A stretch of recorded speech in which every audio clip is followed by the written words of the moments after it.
Bonjour à tous, c'est Evoire, j'espère que vous allez bien. On se retrouve aujourd'hui pour un nouvel épisode de Plus belle la vie en avance et nous allons parler d'Ulysse qui reçoit une visite inattendue, double identité qui est réellement Camille, Nisma a-t-elle définitivement tourné la page avec Steve, Boer remet Ariane à sa place, qui a donc usurpé l'identité de Gabriel, et Ulysse a le cœur brisé. Tout d'abord, avant que la vidéo commence, n'hésitez pas à vous abonner à cette chaîne YouTube et à liker cette vidéo pour ne rater aucune des prochaines vidéos. Bonne vidéo à tous. Pour commencer, la semaine prochaine, Ulysse reçoit une visite inattendue. Au cabinet Kepler, Apolline et Ulysse ont retrouvé toute leur complicité d'antan. Cependant, une visite inattendue va venir perturber leur équilibre habituel. Apolline ouvre la porte et revient la tête décomposée. La personne qui vient de sonner n'est autre que l'ex d'Ulysse. La femme n'a pas pris rendez-vous avec l'avocat mais insiste pour le voir. Le fils Kepler accepte contre la volonté de son employé. Il reçoit alors son ex Julie qui lui déclare qu'elle a quelque chose d'important à lui dire, mais qu'elle ne peut en parler qu'à lui. Alors qu'Apolline effectue son stage au cabinet de Maître Kepler, son patron et elle sont interrompus dans leur travail par la sonnette qui est retentie. Et même si la stagiaire refuse d'être le larbin d'Ulysse, elle finit par accepter d'aller ouvrir la porte pour voir qui s'y cache. Sauf qu'à peine a-t-elle ouvert la porte du cabinet, qu'Apolline revient très rapidement voir son patron pour le prévenir accompagné d'un visage très fermé que son ex est de retour et que le cauchemar continue. D'autant que leur prochain client arrive incessamment sous peu. Mais rien n'y fait, Kepler veut voir ce qu'elle a d'important à lui dire. Alors à contre-cœur, Apolline prévient la concernée qu'elle peut entrer. L'ex d'Ulysse lui fait alors comprendre qu'elle a besoin de lui parler de quelque chose en privé et l'avocat accepte alors de la suivre en allant boire un café avec elle, laissant sa stagiaire seule face aux paperasses ennuyantes comme si elle n'avait pas mieux à faire. Double identité, qui est réellement Camille? La police enquête sur Camille Martin, la curatrice du musée. Elle est soupçonnée d'avoir quelque chose à voir dans le vol du masque mexicain rarissime. Cependant, la jeune femme n'a pas donné signe de vie depuis plusieurs heures. Elle est introuvable. Nebu et Ariane sont alors bien loin d'imaginer ce que les renseignements d'Interpol au sujet de Camille vont leur révéler. On peut clairement dire que les masques vont tomber à Marseille. Au commissariat du quartier, c'est le rush et alors que toutes les équipes sont mobilisées dans l'affaire du masque mexicain, Ariane va vite prévenir son commissaire Patrick qu'elle vient d'avoir Jean-Paul au téléphone et qu'il s'apprête à quitter la planque au sein de laquelle il attendait de surprendre Camille Martin. Mais alors que personne ne sait où se trouve la jeune femme, Patrick reçoit une alerte sur son ordinateur le prévenant qu'il a des infos sur celle qu'il recherche et c'est le choc quand Ariane et lui découvrent que Camille de son vrai nom Paula est en fait la fille du ministre de la Justice au Mexique. Les policiers n'en reviennent pas, mais ils comprennent que tout ça est finalement très lié car ce fameux ministre a relâché Welinski dans la nature il y a quelques mois. Et pour eux, Camille aurait été capable de tuer Welinski pour récupérer le masque mexicain et récupérer un magnifique pactole. Patrick s'empresse alors de prévenir la préfète pour éviter un incident diplomatique majeur qui mettrait à mal sa réputation et Ariane va quant à elle prévenir Boer de ce qu'elle sait sur l'avancée de l'enquête. Nisma a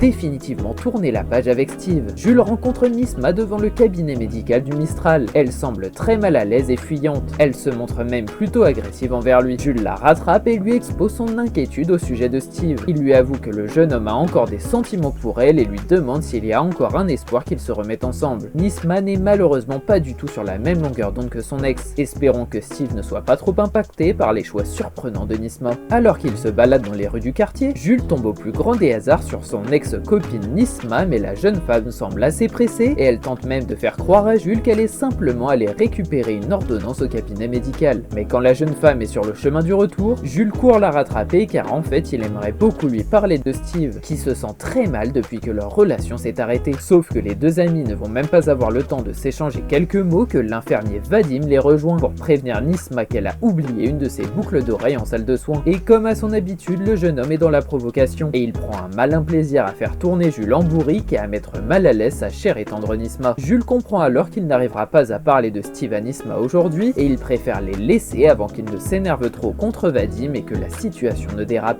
Boer remet Ariane à sa place. Ariane veut protéger sa fille à tout prix. Heureusement, elle peut compter sur l'aide et le soutien de son collègue et ami Jean-Paul Boer. Le chef de la police protège Zoé au risque de mettre sa carrière en danger. Il rappelle cependant à Ariane qu'il faut vraiment qu'elles arrêtent de braver la loi. Fière de sa fille, Ariane se permet tout de même de souligner le talent de Zoé. Boer n'en revient pas. Il a l'impression qu'Ariane ne mesure pas du tout l'ampleur des dégâts et les conséquences qui auraient pu tomber sur elle. Il la recadre froidement. Encore au commissariat, Jean-Paul est en train de régler quelque chose sur son ordinateur lorsqu'il est rejoint par sa collègue Ariane qui lui demande s'il est bien en train de taper le PV de la veille de leur intervention devant le consulat. C'est en effet ce que Jean-Paul est en train de faire. Mais si encore une fois il a fait le choix de protéger Zoé en ne mentionnant pas qu'elle se trouvait avec eux lors de l'intervention, il préfère prévenir dire à Ariane qu'elle a intérêt à arrêter ses petits coups en douce avec sa fille. Le policier espérait avec cette dose de lucidité recadrer un peu Ariane sur sa deuxième vie qu'elle cache à tout le monde, mais en voyant que son amie est morte de rire et qu'elle fait l'éloge du comportement de sa fille Zoé, il ne peut s'empêcher de la recadrer et de lui faire comprendre qu'à l'heure actuelle, sa place devrait être en prison. Ariane arrête alors de rire sur le champ, mais elle demande aussi à Jean-Paul d'arrêter de l'engueuler tant que l'enquête n'est pas terminée, car il en aura toutes les occasions une fois toute cette affaire derrière eux. Qui a donc usurpé l'identité de Gabriel? Gabriel est en colère. Heureusement, Thomas a une idée pour coincer cet individu qui gâche la vie de son chéri. Il a étudié l'ensemble des amendes reçues et a remarqué que les 5 dernières concernent tout un mauvais stationnement à Marseille et toujours au même endroit. Il n'en fallait pas plus pour Gabriel. Il veut agir tout de suite, quitte à faire un abandon de poste. Il ne peut plus supporter ça. Au cabinet médical du quartier, le docteur Riva vient de terminer ses consultations et il décide de regarder un peu le courrier qu'il vient de recevoir et surprise, parmi les ordonnances se trouve encore une contravention à son nom alors qu'il n'a jamais pu commettre de délit. Mais alors qu'il est au bout du rouleau, son mari Thomas le Sauveur débarque dans son bureau pour le prévenir qu'il a peut-être trouvé la solution ultime pour retrouver ce fameux usurpateur qui leur met des bâtons dans les roues depuis plusieurs jours. En effet, Thomas a décidé de regrouper toutes les contraventions pour les retracer et il a réalisé que l'usurpateur a commis 5 mauvais stationnements, qui plus est